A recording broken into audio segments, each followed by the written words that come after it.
আরাফার দিনের রোজা মঙ্গলবারে রাখবেন নাকি বুধবারে রাখবেন? অনেকেই একটা প্রশ্ন করে থাকেন যে হুজুর, আরাফার দিনের রোজাকে আমরা সৌদি আরবের সাথে মিল রেখে যেদিন সৌদি আরবে আরাফার দিন হয় সেদিন রাখবো, নাকি জিলহজ মাসের 9 তারিখ বাংলাদেশ অনুযায়ী তার পরের দিন রাখবো? এটা নিয়ে অনেকেই দ্বিধাদ্বন্দ্বের ভিতরে চলে যান। আসলে আরাফার দিনের রোজাটা হচ্ছে খুবই গুরুত্বপূর্ণ একটা আমল।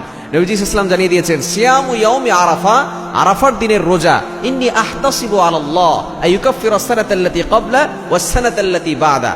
এটা 1 বছর, আগের 1 বছর এবং পরের 1 বছর, মোট 2 বছরের গুনাহ আল্লাহ পাক রব্বুল আলামিন ক্ষমা করে দেন। এবং আরাফার দিনে দোয়া করলে আল্লাহ তাআলা সেই দোয়াটা কবুল করেন। এজন্য অনেকেই একটু দ্বিধাদ্বন্দ্বের ভিতরে চলে যান যে কোন দিনে রোজাটা রাখবেন।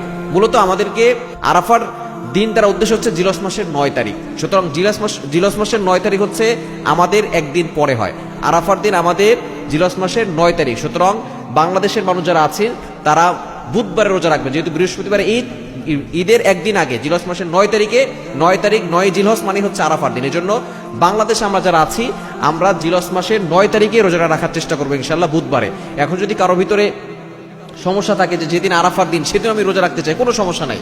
কারণ আপনি জিলহজ মাসের প্রথম 9 দিন প্রতিদিন আপনি রোজা রাখতে পারেন এবং প্রতিটি রোজার বিনিময়ে আল্লাহ পাক রব্বুল আলামিন আপনার আমলনামায় সওয়াব দিবেন। কারণ এই 10 দিনের ব্যাপারে আল্লাহ পাক রব্বুল আলামিন নিজেই কসম করেছেন সূরা ফাজরের ভিতরে, ওয়াল ফাজরি ওয়া লায়ালিন আশ, এই 10 রাতের কসম আল্লাহ তাআলা করেছেন। সুতরাং যদি কারো ভিতরে সমস্যা থাকে তাহলে আপনি আগামী মঙ্গলবারে রোজা রাখতে পারেন এবং বুধবারে রোজা রাখতে পারেন। তবে যারা একটা রোজা রাখতে চাচ্ছেন তারা অবশ্যই বুধবারে রোজা রাখবেন।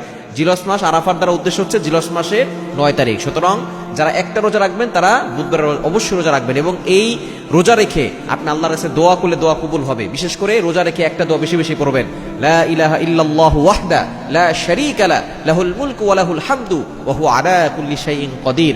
এরপর আপনি আল্লাহর কাছে দোয়া করলে আল্লাহ তাআলা আপনার সকল দোয়াগুলো কবুল করে নেবেন।